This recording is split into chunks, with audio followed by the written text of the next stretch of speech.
What do you Yeah. make of the spread, Coach? The spread in this game is Niners by 3, and that is very, very surprising. I mean, the Niners have not been underdogs all season, so that's not that big of a surprise. In Hmm. fact, the Niners haven't been underdogs since they went to Philly last year when the Eagles were favored by 2.5 in the NFC Championship game. But the Niners were favored by at least a touchdown in Cleveland and Minnesota. They lost both those games. They're the last week they were 7-point favorites against Seattle. They won 31-13.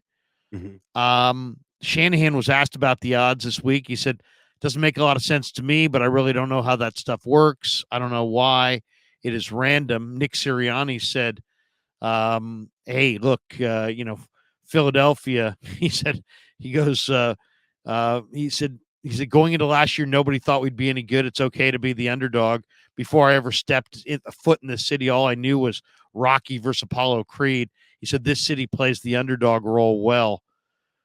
What do you make of that point spread where the Niners are a field goal favorite? Well, I think they're kind of reading the tea leaves of the season. The Eagles they've had a rougher season than them. They've played a They're 10 tougher. and 1, though. Yeah, exactly. But they're also reading the context of the season that you know you can't you can't ride too high to the sun forever. At some point, I think they're betting on them regressing to the mean rather than them going ahead to go be 11-1 and possibly having yet another dogfight versus a game team like us. Right? We are facing a team that is kind of coming a little battered. Right? They have about 5 starters that were hurt in the last game that they've played. They've had 4 games in a row where they faced great quarterbacks, top echelon quarterbacks, and in those 4 games they had to come back in all 4 of those games and won. They're placing a team in the 49ers, who we are one of the most physical teams in the league, and we get it done on the ground. And we pound you with a great defense, a defense that doesn't let you come back. On top of the fact of all of that, they're missing key starters on their defense, and we got 3 days of rest on them. We should be, we should be coming in +3, right? We should be. All right, we're ready for them.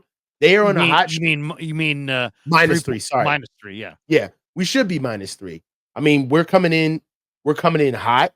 They've won 5 in a row. We've won 3 in a row, but we have a little bit more experience than them, and we've got the rest on our side. On top of the injury bug, we've got that on our side as well. But I don't necessarily think that it's that big of that big of an issue. Honestly, Well, I if they thought the biggest. they'd be if that game were at Levi's, then by if home field is good for 3, would the Niners be a 6-point favorite if this game were at Levi's? All right, now when you put it like that, that's kind of. That doesn't that seem Yeah, like, wow, yeah. that seems kind of crazy. I don't But know. we've seen things like this though, Larry, because we I were think it we might be were a the rest. favorite. It We might were be a the rest edge. It has to be the rest because we were a favorite going in after the rest with Jacksonville, and Jacksonville was the hottest team in the league. And we were going into Jacksonville off a 3-game losing streak, and still we're going in. We were going in as Jacksonville as the underdogs at home. So it seems as though this isn't the first time Vegas has done this with us. No, I know. I mean, when I saw that spread, I was shocked. I really Yeah, was. I was shocked. But then, you look at the numbers and you say, well, the 49ers they are going up against a 29th ranked pass defense. They are playing really well. Purdy's playing exceptionally well. They're running the he is. ball well. The 49ers looked really strong against Seattle on a fast surface. I don't know. I mean, it's this one's surprising to me. Yeah, Um, the way I see it is that the Niners are really good for Vegas because we cover. I mean, we put up points, man. You know what I'm saying? So, yeah. notwithstanding those 3 weeks, the 17 points a game that we scored in those 3 weeks in our skid. Outside of that, man, we put up points, man. We go over 30 team. So, I don't I'm not mad at the point differential or the spread. I just look at Philly's O line dominated the Niner D line last year, and the Philly D line it goes up against the 49er main weakness, which is probably the right side of their offensive line. Right. So it's like, how many times does a team that has a better record, who's the conference champion with an MVP favorite at home, who probably you'd say is better on the line of scrimmage, be a 3-point underdog? To me, it's very, very surprising. But Well, I mean, it also makes me feel good because, anytime I've seen spreads that don't make sense, mhm. I used to be like, oh, I'll bet against that. Now I kind of lean into it. Like, once I saw the Niners hadn't led in a month. And they rolled into Jacksonville, and Jacksonville hadn't trailed in a month, and yet the Niners were favored. And sure enough, the Niners routed. So maybe Yeah. Vegas knows something here. There are people, Coach Dante Whitner, David Lombardi, a couple other people that I've talked to this week, a couple even in Philly, that don't think that this game think the Niners are better, and that they don't think this game is going to be particularly close. And I Yeah, find there that are hard some to people believe. like that. I find Yeah. that hard to believe too, man. That's a little disrespectful to the game, not even just Philly. I don't think that it's gonna be a rout. If it is a rout on either side, that's gonna be huge, Yeah. for the implications. For me, there are just some things that I am looking for to stay away from or to see, uh, what we should bounce back from the last game that we had. Now, when we played Philly, I'm in the NFC Championship game. I understand that it's hard to, that's kind of a burn the tape game, right? Burn the tape, nothing to look at. Everything was wrong. We can't even coach this stuff up. It'd be disingenuous if we did, right? But that'd be hard to do. There are some elements of this game that I would like to see from a lessons learned perspective from the last game. Number one, I'm really paying attention to see how we protect Brock this game. All right. Protecting Brock is paramount. All right. We understand what happened in the last game, and I want to see if they're going to be able to do that against, particularly against Hassan Reddick. All right. And these boys have a more dynamic, younger, and faster defensive line than we had last year. And I want to see how Kyle puts together a game plan on protecting Brock. Two, challenges.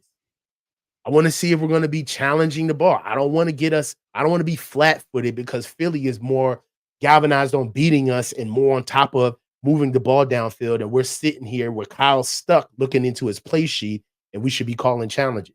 Last game we had, not calling challenges at the right moment hurt us. Not protecting Brock at the right moment hurt us. And three, for the defense, I understand that Philly pretty much circled the wagons once they knew that we couldn't do anything offensively.